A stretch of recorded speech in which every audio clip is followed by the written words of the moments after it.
Welcome to episode 12 of Story Strategy Live with Dawn and Nancy. Hi, Dawn. Hi, How are you today? I am good. How are you? Well, I hate saying good because I'm not quite good, but I'm very close. And Well, and I that's just heard, because of all the stuff. yeah, but I heard there was good news this week. Well, it depends on how you want to characterize it. The cortisone shot that I got and all the drugs they're giving me are working, so I don't feel like I want to die anymore. But when I talked to the doctor, they were like, yeah, we can get you in for surgery next week. And I was like, wait, what? Like, that's really soon. So luckily, I feel good enough to put it off. So we're going to put it off a little bit because we're about to move again into an actual house. And then all of our stuff is going to get delivered. And then our puppy is going to come. So I thought it might not be the right time to be in a cervical collar for a few weeks and not be able to drive and stuff. So Does sound slightly inconvenient with the way your life is going right now. I'm just gonna. Well, the thing is, though, I mean, anyone who has chronic pain, I bow down because those couple weeks that it was uncontrolled, like I would have done anything. If they had said we're going to do surgery tomorrow, I would have been like, okay, yeah, let's do that. So luckily I'm not in that place, and that is why things are crazy. It is also why we haven't managed to schedule an episode for next week, but there will be one. We'll get to that later. It's fine. We'll come up with, we'll fix it. So tell us about the puppy real quick, though. I want to hear about the puppy. So before we even got out here to Denver, started talking to a little tiny breeder up in Arvada, who breeds the English style Labrador retrievers. Do you know the difference between the English and the American style? I didn't really either, but I knew that I had seen labs with real pointy noses, and I had seen labs with kind of a more square head. Mm-hmm. And so with a little research, I figured out that the stockier, more square guys are the English style. Okay. And I guess there's not a huge difference, really. It's the same breed.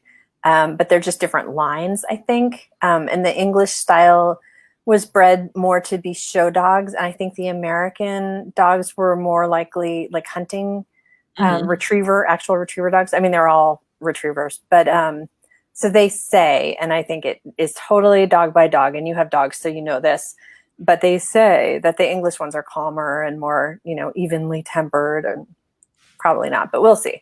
So anyway, we started talking to this lady. We put a deposit on a puppy before we even moved out here.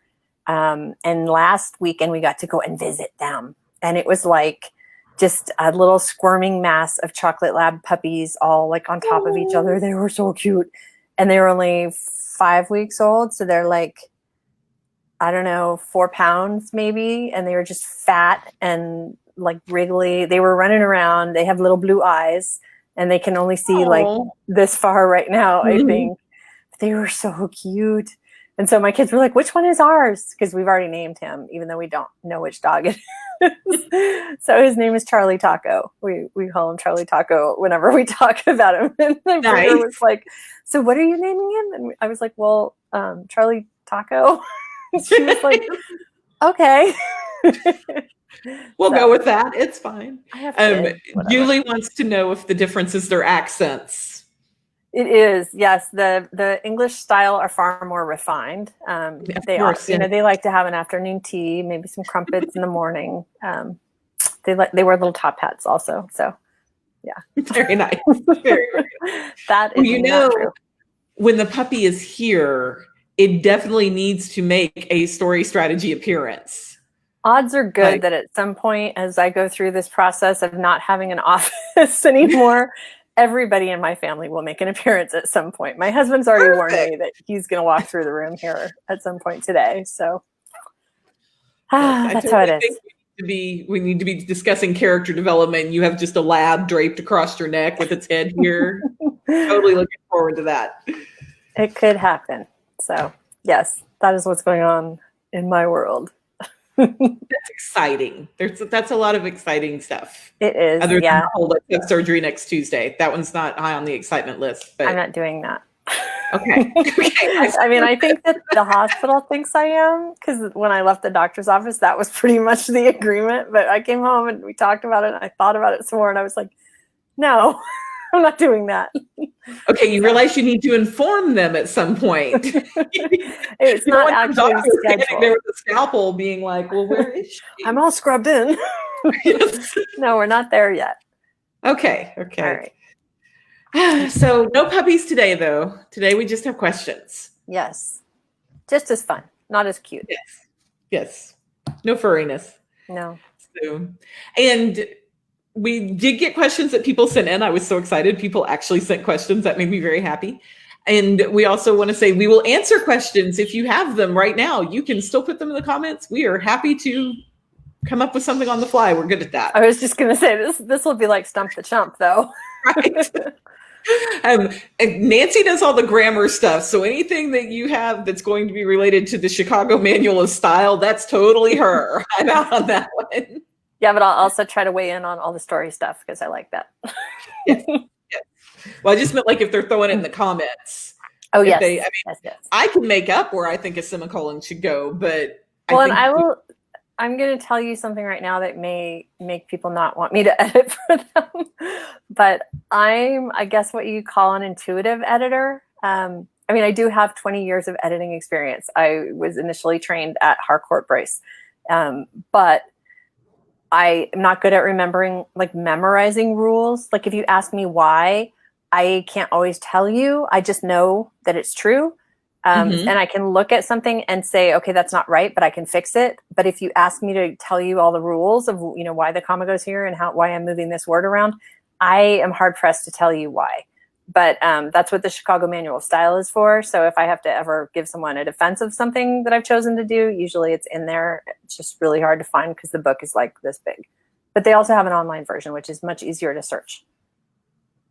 Yeah, I stay far away from that. I'm very good with the story.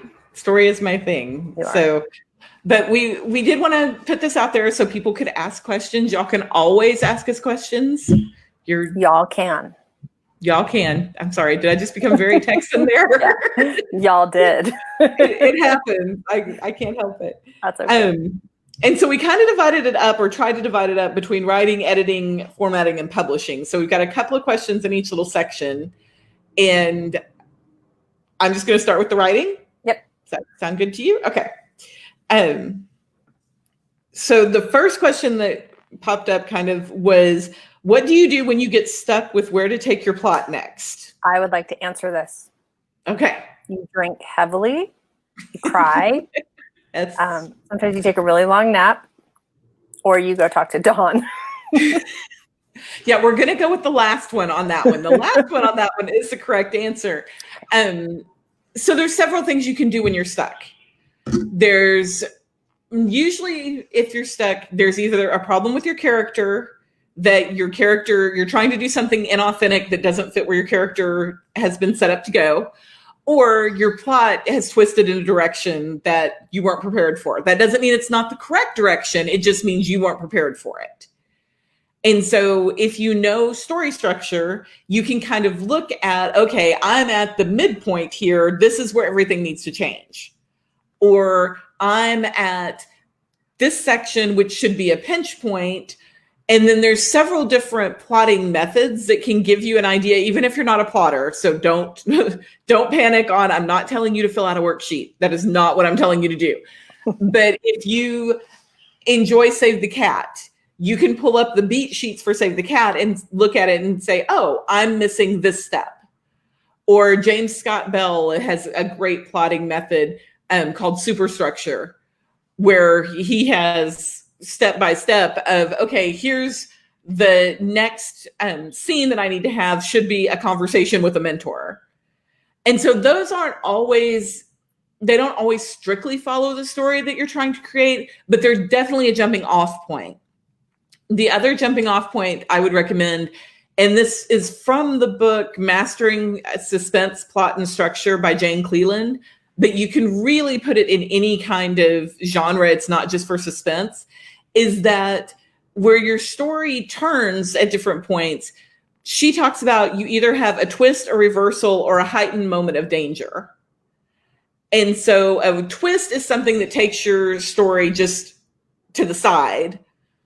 For example, not to pick on your life right now, But with your By all life, means.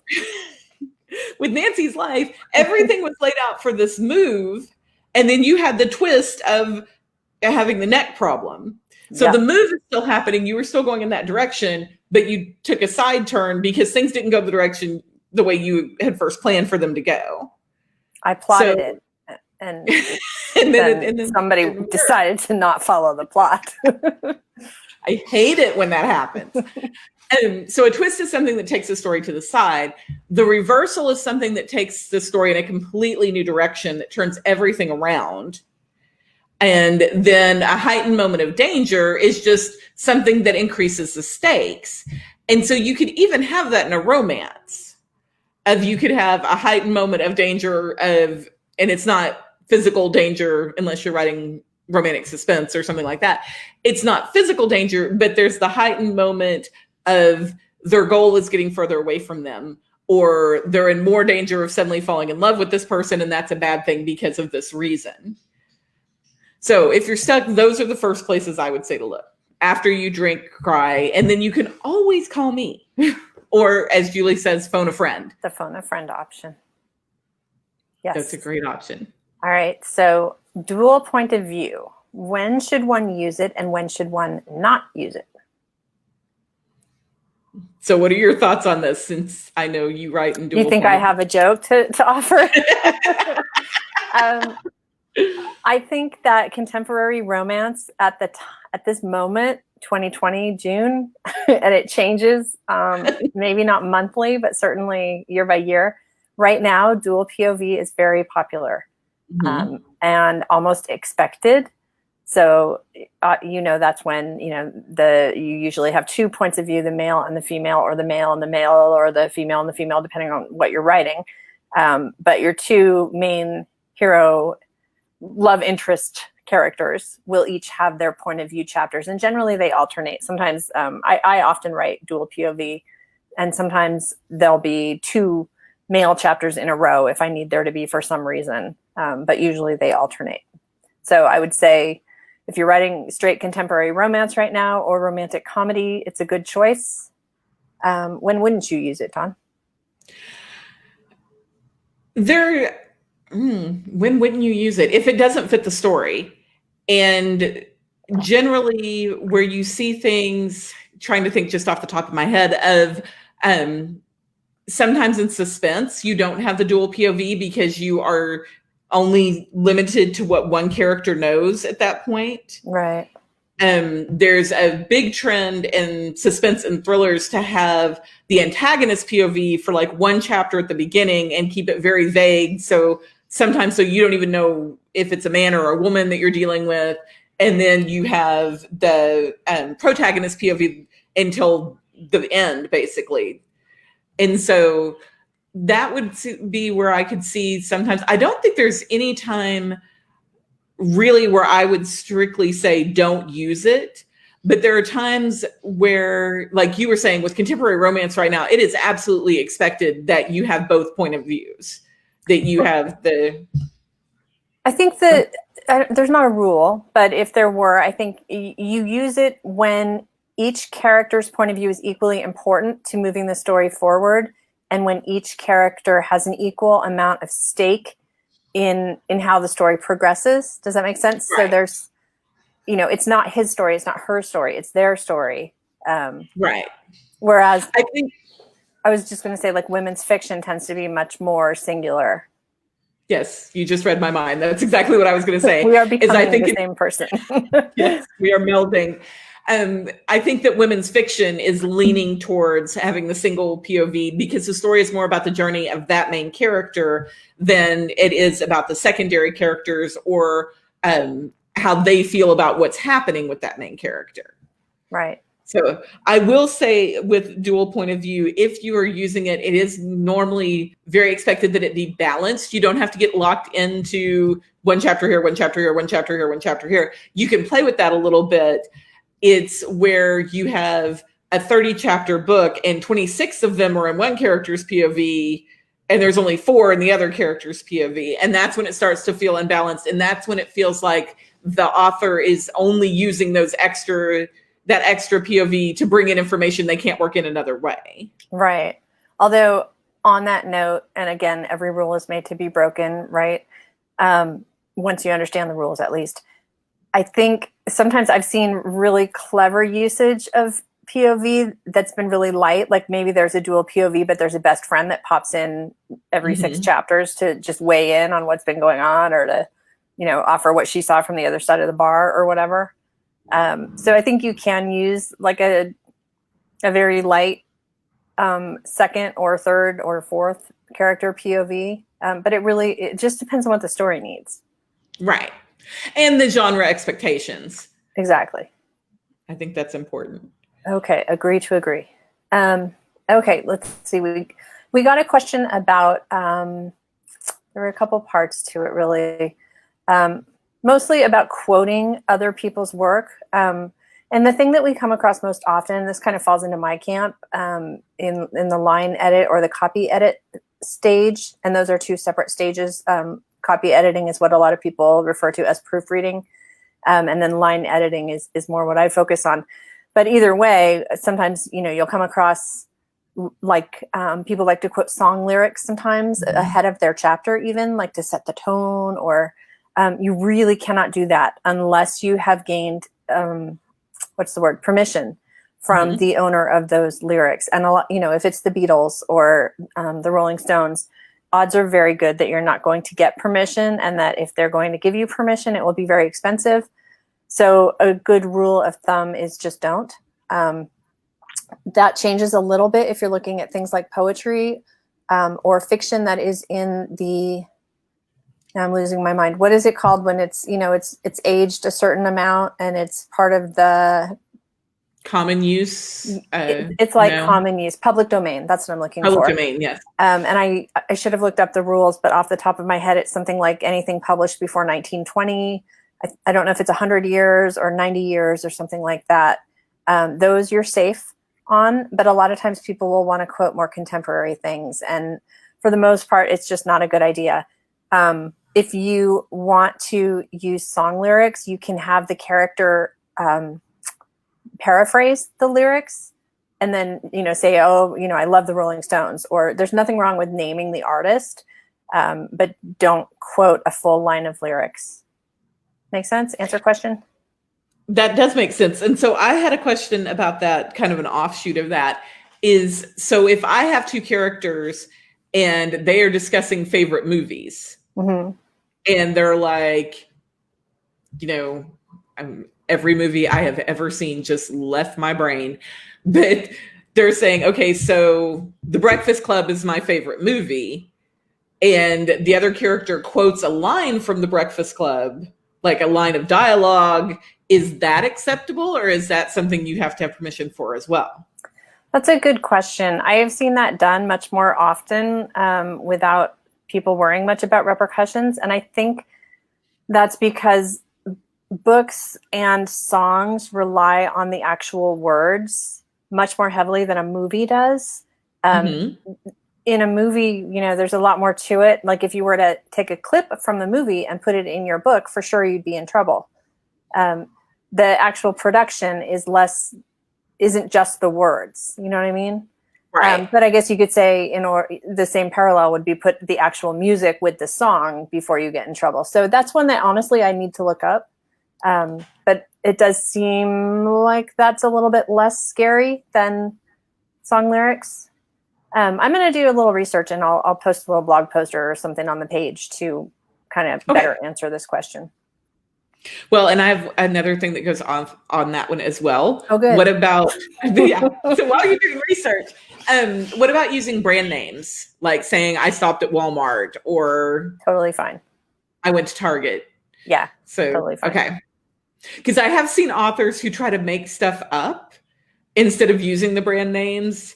Like they'll make up the name of a store, or they'll say, instead of saying, I looked it up on YouTube, they'll make up a new name for what YouTube would be in their world, but they're in our world. Yeah, it's not necessary to do that. You can do that. Same with like if you want to set a scene in an actual city and then name a bar or something, as long as what goes on in that scene is not a real representation of something that you witnessed in the bar, you're fictionalizing events and people and places. You're fictionalizing the bar, even if you're using the name. And that's why we get to put that little disclaimer about any resemblance to anything living, dead, or ever existing is completely accidental. Yeah. So I'll include that in my research too, in case I'm way off the point, but I don't think I am. I think you sound perfectly on point. Well, I'm good at at making people believe my BS, but I'll make sure that I'm right about it too. Okay, let's see. Types of editing. Do you have to use all of them when editing your book? So what are the different types of editing that you can consider when you're working on a book? Well, first you start with me, which I do developmental editing. So when I'm editing, I'm looking at the story, the characterization, plot, voice, pacing, big picture type stuff. And then right. And you also do the story coaching, which is sort of a step ahead of editing even. Right, which is brainstorming and laying out your plan and that kind of thing, strategizing. Right. And then the developmental editing, is that what you just talked about? Yes. Mm-hmm. Okay. And then the next step after that, once you've gone through a developmental edit, inevitably you're going to have revision. Yes. And then if you wanted to do all the steps, your next step would be a line edit. And so a lot of people kind of choose between those two, I think, because they have some similarities, but a line edit is much more focused on sentence by sentence story structure and also grammar, language usage, consistency. I do look at, characterization, consistency, accuracy, things that, because a lot of times people come to me from Dawn, so she catches most of the big story level stuff, and that allows me to focus down much more laser on scene by scene type stuff and sentence by sentence type stuff. But I'm not the person who puts in the comma in the right place. I mean, I do, or I try. But that is going to be a copy editor, or what a lot of people call a proofreader. So really there's 3 steps if you want to do them all. And so do you need all of them for your book? I think not everybody needs all of them. Some people do. It depends on how strong of how well have you mastered your tools. If you're great at story, but you know that English grammar is not your thing, maybe you don't need a developmental edit, but you probably need a line edit. If you are a super clean writer, you know that your structure, your language structure is perfect, but you're not great at putting a plot together. Maybe you use Dawn for a developmental edit, or you use another developmental editor and you skip the line edit and go straight to a proofread or a copy edit. A lot of people kind of mix and match, and I think that that's fine.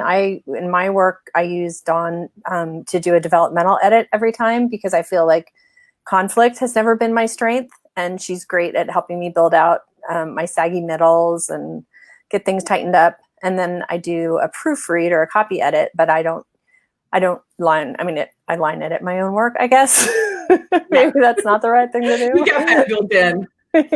Well, and I do want to say with the developmental edit, I mean, like I said, I focus on the story and the characters and the bigger picture stuff. I do catch some details like this person's eyes were green and now they're brown. What happened? Yeah. If you are not in a position where you can do all of it, if you have really strong beta readers, and that means people who are not related to you in any form, do not sleep in the same bed that you sleep in, and you don't have to sit across from them at Thanksgiving. Well, and preferably people who read a lot. Yes. If you have really strong beta readers who are willing to be honest with you and you are willing to take their feedback, that is a step that you could use for the developmental editing. A lot of my clients don't have that network. And so that's why it's easier for them just to come to me, or they don't take the feedback well from a friend. Yeah. And so that's why it's better to come to me. We have a question. Julie asked, sorry, I can read, I promise. Are there editors that cover all 3? I would be wary of that. There may be, but I'm not sure too. That's kind of a 2-part question. I'm not sure if you're asking if all 3 things can be done in one step. So you're just paying for an edit as opposed to 3 edits. And I would say no to both both questions. Because there's revision required between each step, you can't ask your developmental editor to also copy edit for you. If somebody tells you that they are a great developmental editor and they also do copy editing, I guess someone may have both those skills, but I think you do better for yourself and your book to get more sets of eyes on your story. Well, and I will say with my experience, I will only developmental edit like 3 is my limit on a pass of and it's different when we're doing story coaching. I'm not talking about story coaching, but if I have an author that sends me a manuscript and I developmental edit for it of you need to add a scene here, this doesn't connect, that kind of thing, and then they want me to do a second pass, I'm happy to do that.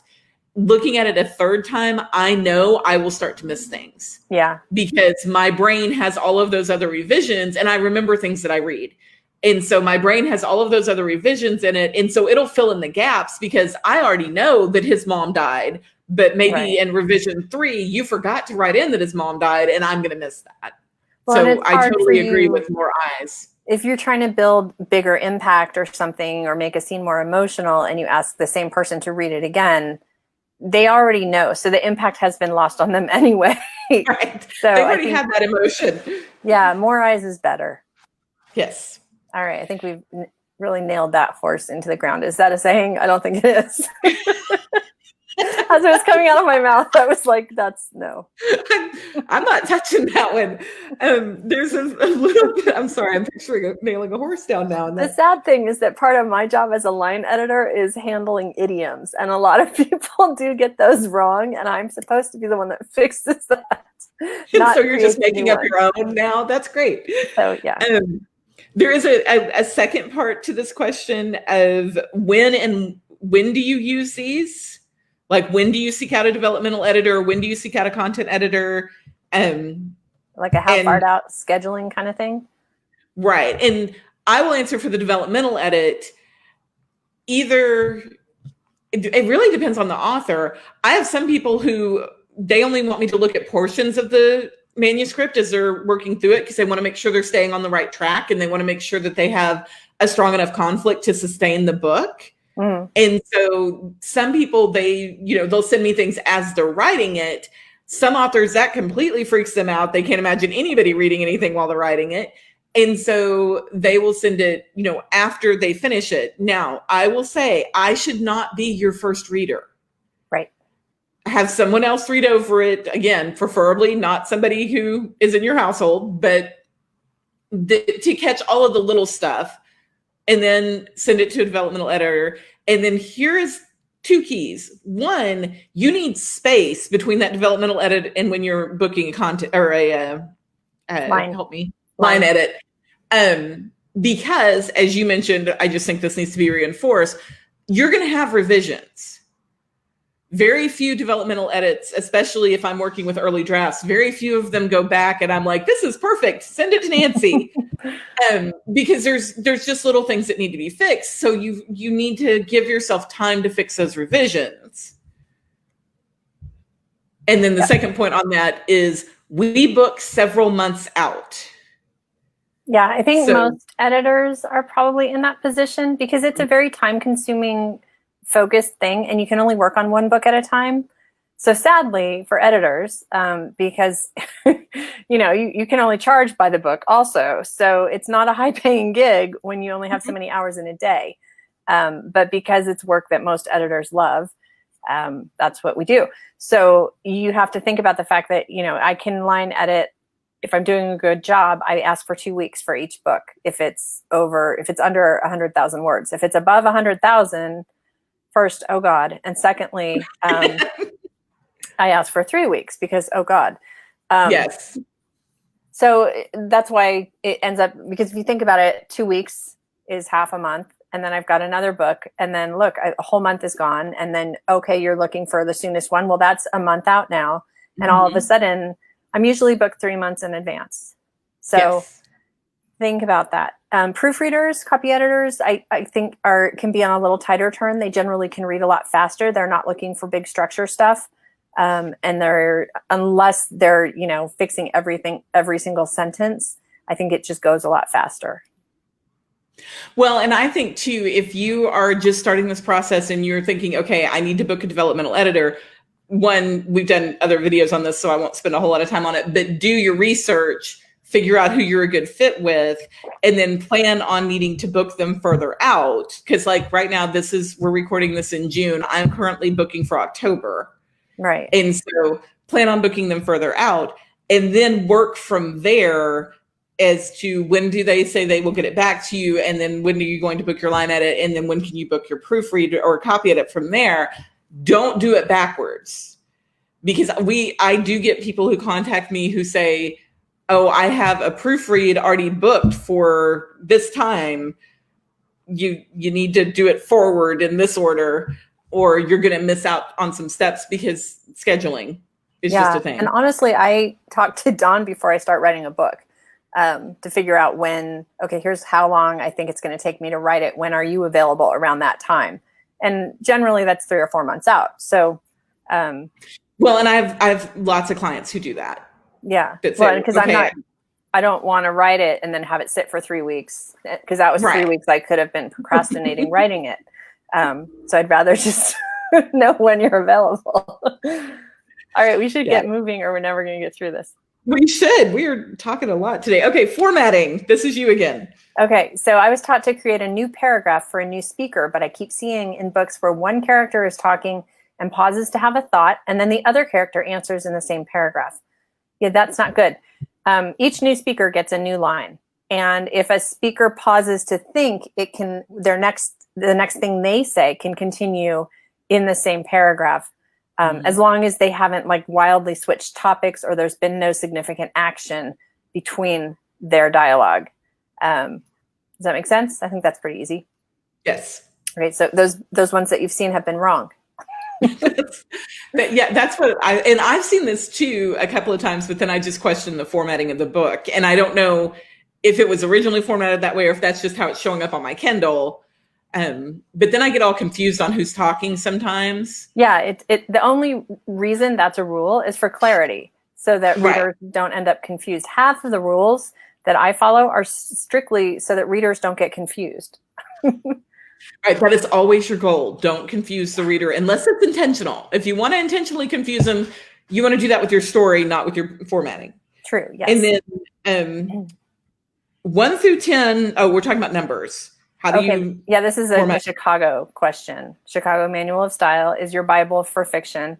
So 1 through 10, always written out, 11 plus numerals. That's like a technical writing rule. That's what I do at my day job. But for fiction, I actually copied what the Chicago Manual says, because I told you I'm not good at reciting rules. But they basically say you spell out whole numbers 1 through 100, any round numbers, and any number beginning a sentence. So I'm not a math whiz. I honestly don't know what a round number is. What's a round number? I'm assuming one that does not have a decimal. That's what I thought. No, that's a whole number. Well, we're just showing our ignorance. I should call my 12-year-old in here to help us. This is a similar thing to the technical rule, though. Anytime a number starts a sentence, that gets written out. The difference here is that from 11 to 99, we're also going to write those words out. So if it's over 100, you can use numerals. And then 911 was a question if you're going to use like, go call 911. I've seen it written 9-1-1 spelled out, and I think that looks odd. Everybody in this country knows what 911 is. If you have an international audience, I would just make sure you give it context. I think that 911 is a pretty well-known concept, even in other countries that speak English, at least. But I am not 100% confident about that. So I would give it enough context that they know that 911 is a number you call for emergencies. That sounds great to me, because I don't know anything about the numbers. And then the last question we had is a big question about the pros and cons of traditional versus self-publishing. If your book is my goodness, I am so sorry.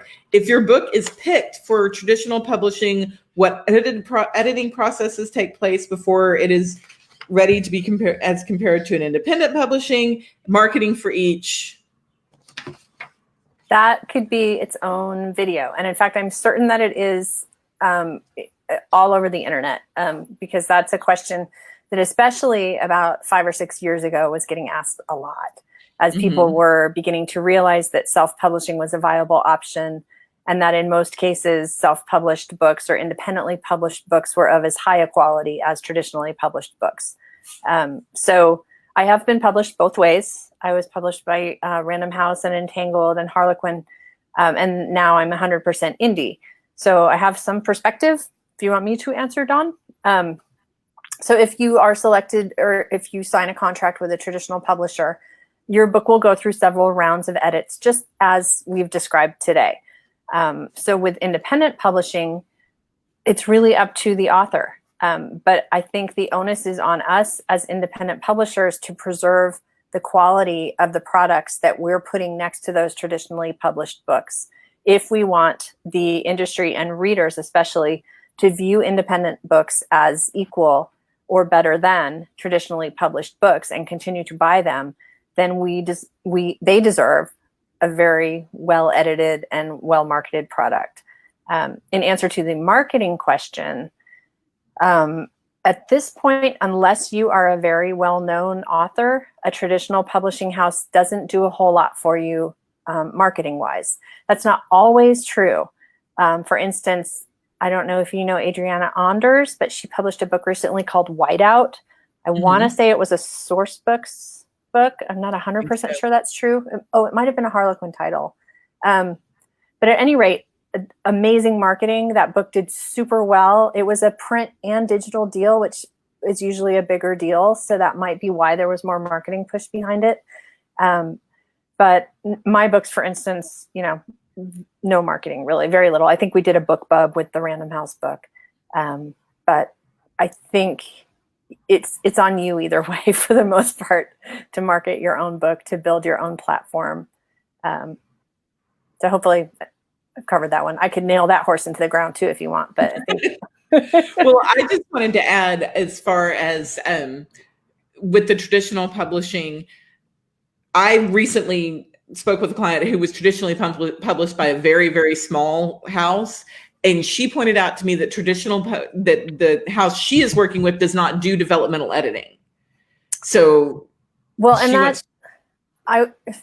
so I think they have a certain expectation if you are given a contract that your story will be pretty solid. And in a lot of cases, it's your agents who look at a story before it goes to the traditional publishing house and make sure that what they're giving them is a good product. I have had what I would call developmental edits back at Untangled specifically. And then I also published a long time ago with a really tiny publisher, and there was there was a whole good developmental editing process there too. The publishing side was a little bit less exciting, but the editing was very good. So it just really depends on where you end up. I would be cautious about very, very small publishing houses, just because it's a money question. Well, and I just wanted to put that out there as something that if you're looking into that, you want to research that. You want to know what kind of editing is going to be available. And I've seen in some of the discussion groups on Facebook and that kind of thing of, well, I'm looking to be traditionally published. I'm going to query, so I don't need to invest in an editor before I go through that process. And the one thing I would say about that is right now it's so saturated with so many people querying. You want to put your best product forward. Yeah, definitely. And so if you're like, no, I have no interest in self-publishing, I have no interest in indie publishing, I definitely want to be traditionally published, I'm going to go through the query process, I would still suggest at least once investing in an edit, either a developmental edit or a copy edit, because then you at least know you have a solid story and you're putting your best story forward for the querying process. Yeah, you should always offer the most polished product that you can produce.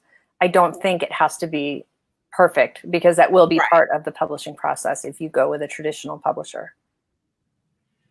Is that horse And nailed into the ground now? I think we've nailed that horse into the ground. Okay, good. That's going to be our new tagline. We're going to use that one. Nailing every horse into the ground.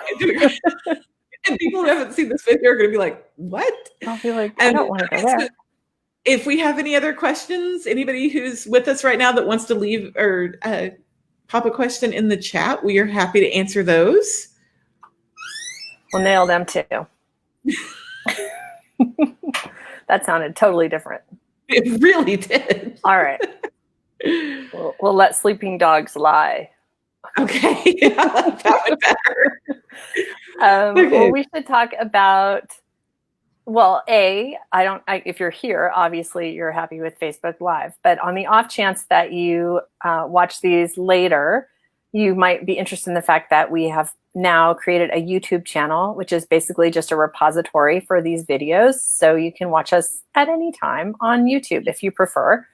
And this is also questionable, but we have chosen to just roll these right on up into a podcast. So Which I'm very excited about that. I think that's great. I am too. The only thing I'm a little like, I wish I had more time and skills because then I would like figure out how to cut in music at the beginning and the end and really package them for a podcast. So if you are listening to us on Apple or Stitcher or wherever podcasts are available, apologies for maybe the less than professional packaging, but the information is getting out there. And if you'd rather listen to us babble while you take a walk or something, then there's the podcast. We are here to babble to you and keep you company. Dawn's course, Deep POV, is available on Teachable. It is. Anything you need to say about it? I'm very excited that it's up, and there's a preview that you can check out. If you're not sure how you feel about the course, then you can go to our Teachable, and there's a message from me, and then the first lecture is available for you.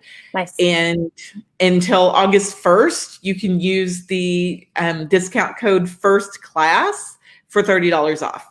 Oh, very nice. Well, and I have news. I don't think I even told you. I updated, there is an Elements of Romance class there, which offers a high-speed plotting method that you can use to work through the beats as you plot a romance.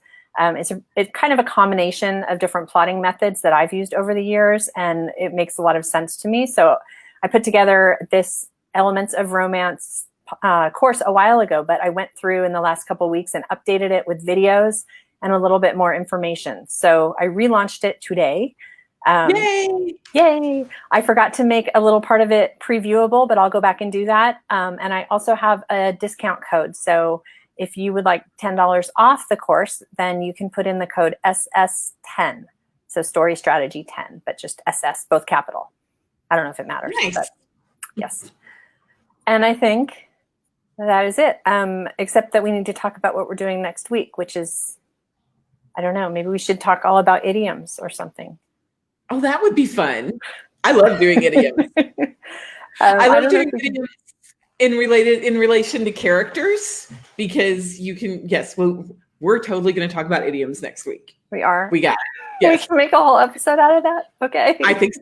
Yes, it will be character development and idioms, and it will be wonderful. Okay. I look forward to us doing that. We should clarify. We have a plan and we have a schedule of episodes, but we weren't sure about the whole surgery thing and this where you're going to live. Yeah. So we do have a house that we will be moving into, not this weekend, but next weekend, where we will sleep on the floor, I guess, for a while, because then our stuff will be delivered like 3 days or 4 days later. And then we're getting a puppy that next weekend. And then I guess I'll have surgery somewhere after that. So there's still crazy stuff going on, but I feel like we're on the downhill side of crazy. So I'll be able to help Dawn plan. And I hopefully won't be surprised about what we're going to talk about next week. Next week's going to be awesome. Come back and visit us then. We will have it down. Okay. So, and I did promise, I think at one point we teased Sierra Simone, and we are going to have her come talk about POV. I've been afraid to schedule because of all the crazy. So keep your pants on. Idiom. Oh, look, and you have started a trend. Julie says she's going to have to use nail the horse to the ground now. I don't recommend it unless you want to get funny looks, but okay. But if that fits your character, yes, we're totally supportive of that. Okay. All right. Well, thank you all for joining us. Yes, thank you. And we will see you here next week. Bye-bye. Bye.